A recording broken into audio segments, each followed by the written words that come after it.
The Rogue Invitational is getting closer and closer, and today we're taking a look at the American Nightmare, Bobby Thompson. So as you guys know by now, we're taking a look at every athlete competing at this year's Rogue Invitational, looking at their competition history over the last year, and taking a look at all the events and letting you know our thoughts on how we think they can do. So far this past year, Bobby Thompson competed in the 2022 Arnold Strongman Classic, where he was a late call-up to replace Mateusz Kieliszkowski, and he ended up placing joint third in that competition. Just a week later, he went on to win the 2022 Beer Stone. At World's Strongest Man this year, he was knocked out of the group stages when he found himself on a stone off against Brian Shaw. And most recently, he competed at the 2022 Shaw Classic, but unfortunately was forced to withdraw with injury. So Bobby's an interesting character. He's a great strongman, an extremely powerful man. When it just comes to static strength, this is one of the guys you think of. Bobby Thompson, he is a real powerhouse. So far he's competed at World's Strongest Man 3 times, only been able to make the final the one time when he won his group. Yeah. He doesn't particularly do all that well in Atlas Stone type events. And I think looking at the events, we'll go into detail in a second, but I think he's got kind of 3 really potentially good events and 3 events that maybe on paper and based off past results, he may struggle a little bit more with. So event number 1 is the 18-inch deadlift that's going to weigh 1,000 pounds. Now, a heavy deadlift surely is going to suit Bobby. It's one of his favourite events. I would think so. This is going to be an event Bobby's looking forward to. He's a powerhouse. He's done very well in various different types of deadlifts before. And I think this is going to be an event he's going to score big points on. There are a number of very good 18-inch pullers in this competition, but I expect Bobby to be coming in and scoring big points. Next is the sear dumbbell ladder. And now we know Bobby is excellent at log lift, but that doesn't always translate to a good dumbbell press, does it? No, I'm sure he would love a maximum log lift. That's an event he's really done exceptionally well on in the past. His dumbbell is by no means bad though. He's had a number of good performances in past shows where he's scored big points on the dumbbell. Didn't do that well at the Arnold Classic on the dumbbell this year, but solid block of training for him. If he's in good shape, you would expect with that power for him to do well. But like you say, the dumbbell isn't the same as, say, an axle, a Viking press, or a log lift. It requires a lot more timing through the body. Novikov is right now the best at the dumbbell in the world, and you wouldn't expect Novikov to be challenging Bobby on a log for max. It's a very different event. But with that kind of power, if he's prepared well, I still believe he can get good points on this event. So the last event for day 1 is the Husafell sandbag carry for distance. Now, I love Bobby, but you don't look at him and think this is an athlete built for endurance. No, this event is not built for Bobby. And, you know, I might be doing him a disservice there because I have seen in a couple of competitions he's done this type of event. He did at Beerfest. But his distance wasn't an amazing distance, and the standard of opposition was not the same as he's going to be up against in the Rogue Invitational. I know Bobby is a warrior. He will give 110%. We've seen time and time again where Bobby just pushes to the limit.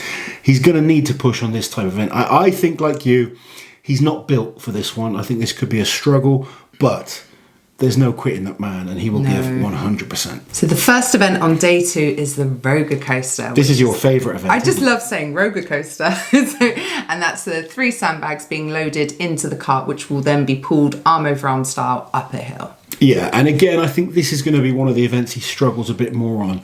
Last year at the Shaw Classic, when he got to the arm over arm, it wasn't the best event for him. He struggled with that event slightly. So again, it's just not built for this type of event. Grip, arm over arm type movements haven't been the best in the past for Bobby, and as we've said, he likes the power event, so I'm expecting a lower positioning on this event. It's the problem is as well is when you look at the opposition, you know, we've got so many lightning quick athletes in this competition, like Alexei, Kevin Ferris, Pavlo, Mitch, you know, it's just, you can have the run of your life and they're all the way over there already and you're thinking, damn man, what have I got to do? That's, you know, when we're talking about these competitions, you are talking about the absolute pinnacle of the sport. Every single athlete that competes at this level is good at everything. But when you compete against the absolute best, that degree of how good you are changes. And in this level, I think it's going to be a weaker event for Bobby. So the next event is one I'm really interested to watch Bobby do because it's the yoke into the log. And as we've said already, he's one of the best log pressers in the world right now, isn't he? Absolutely. Bobby, if it was a log for Max, is incredible. I actually think this event could suit him as well. I think so. Obviously, he's a very, very good log lifter, but his yoke is not bad by any means. No. He's scored big points in yoke performances in the past.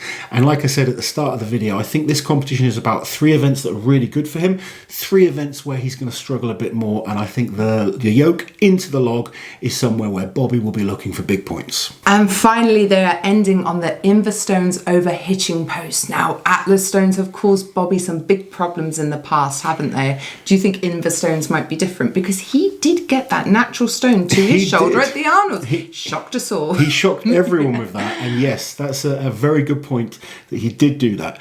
The fact is that Atlas stones and race type stones he's not been so good at.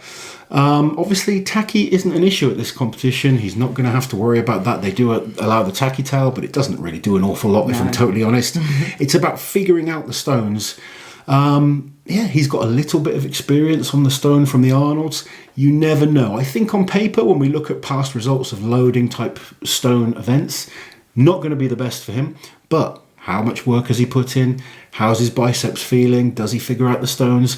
Is he in contention at this point to challenge for a position? These are all important factors. For me, I think that the 3 events that we mentioned earlier are where he scores his big points, though. This one, the Rogue Coaster, and the Husafell stone, I think, or the Husafell sandbag, sorry, I think are where he's really got to dig deep and just do what he can. All 10 of these athletes will be going there to do their absolute best. What I think, what you think, what the guys watching think, doesn't matter. Nah.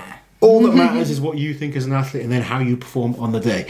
This is the fun bit for us as fans, speculating. And, you know, I think Bobby, like I said, he's got half a competition where he can do great, half a competition where he's got to do that damage control. And I think because of those points, I think he's going to be somewhere around the middle.